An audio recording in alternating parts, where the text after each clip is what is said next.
Hello மக்களே! Welcome to the channel. எல்லாரும் எப்படி இருக்கீங்க? இன்னைக்கு நம்ம பார்க்க போறது ஒரு வெயிட் லாஸ் ரெசிபி.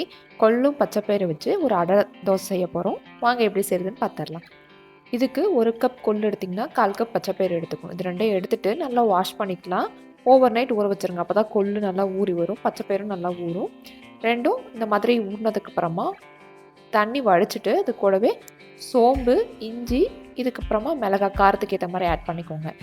அப்புறம் உப்பு உங்கள் டேஸ்ட்டுக்கு ஏற்ற மாதிரி ஆட் பண்ணிவிட்டு இதெல்லாம் எடுத்து கொரகொரப்பாக அரைச்சி எடுத்து வந்துக்கோங்க. இந்த மாதிரி ரொம்ப ஃபைனாக அரைக்க தேவையில்லை, கொஞ்சம் கொரகொரப்பாக இருந்தால் ஓகே தான். இதை வந்து ஒரு பவுலுக்கு ட்ரான்ஸ்ஃபர் பண்ணிக்கோங்க. இது உங்களுக்கு அதிகமாக இருந்துச்சுன்னா பேட்சாக அரைச்சி சேர்த்துக்கோங்க. இது கூடவே நம்ம அடுத்தது காய்கறிலாம் சேர்க்க போகிறோம். ஃபஸ்ட்டு துருவி வச்சுருக்க கேரட் ஆட் பண்ணிக்கலாம்.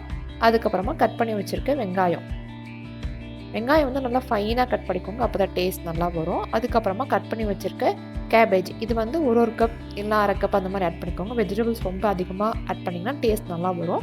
உங்களுக்கு வெஜிடபிள்ஸ் பிடிக்குன்னா ஜாஸ்தி ஆட் பண்ணிக்கலாம். இதெல்லாம் ஆட் பண்ணிவிட்டு நல்லா மிக்ஸ் பண்ணி விட்டுருங்க. நம்ம இது வந்து எடுத்து அப்படியே அடை தோசை மாதிரி தட்டி 2 சைடு வேக வச்சு எடுத்தோம் அப்படின்னா ரெடி ஆகிடும். இது வந்து கார சட்னி, தக்காளி சட்னி இந்த மாதிரி இது கூடலாம் நல்லாயிருக்கும்.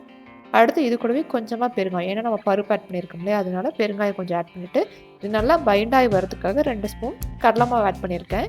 இதெல்லாம் ஆட் பண்ணிவிட்டு நல்லா மிக்ஸ் பண்ணி விட்டுருங்க. இது கூட தண்ணிலாம் தேவைப்படாது மோஸ்ட்லி. சப்போஸ் தேவைப்பட்டுச்சுன்னா கொஞ்சமாக ஆட் பண்ணிக்கோங்க. ரொம்ப ஆட் பண்ணிங்கன்னா நம்ம தட்டி எடுக்க முடியாது அடை மாதிரி. இந்த பதத்துக்கு இருக்கணும். இப்போ வந்து தோசைக்கல்லை ஹீட் பண்ணிவிட்டு இந்த மாதிரி ஒரு பெரிய உருண்டையாக எடுத்துகிட்டு நல்லா ஸ்ப்ரெட் பண்ணி விடுங்க. நான் வந்து அடிக்கடி செய்வேன் அடை தோசைலாம், அதனால டேரெக்டாக தோசைக்கல்லே செய்கிறேன். உங்களுக்கு வந்து இந்த மாதிரி செய்கிறதுக்கு பயமாக இருந்துச்சு அப்படின்னா பட்டர் ஷீட் இல்லைனா வாழை இலை இருக்கு இல்லையா, அதில் வந்து எண்ணெய் தடவிக்கோங்க. பட்டர் ஷீட்னா எண்ணெய் தட தேவையில்லை, வாழை இலைனா எண்ணெய் தடவிட்டு அது மேலே வச்சு தட்டிட்டு தோசைக்கல்லை போட்டு எடுங்க. இதுக்கு மேலே உங்களுக்கு தேவை அப்படின்னா ஆயில் போட்டுக்கலாம், வேண்டாம் அப்படின்னா நீங்கள் ஸ்கிப் பண்ணிடலாம். ஒரு சைடு குக் ஆனதுக்கப்புறமா இன்னொரு சைடு திருப்பி போடுங்க. 2 சைடும் மீடியம் ஃப்ளேமில் வச்சுட்டு நல்லா குக் பண்ணி எடுங்க. இன்னொரு சைடு குக் ஆனதுக்கப்புறம் எடுத்திங்கன்னா அவ்வளோதான் டேஸ்டியான கொள்ளு பருப்பு அடை ரெடி. ரொம்ப டேஸ்ட்டாக இருக்கும். கண்டிப்பாக ட்ரை பண்ணி பாருங்கள். இந்த வீடியோ பிடிச்சிருந்துச்சுன்னா லைக் அண்ட் சப்ஸ்கிரைப் பண்ணிக்கோங்க. நம்ம சேனலை ஃப்ரெண்ட்ஸ் அண்ட் ஃபேமிலிக்கும் ஷேர் பண்ணிக்கோங்க.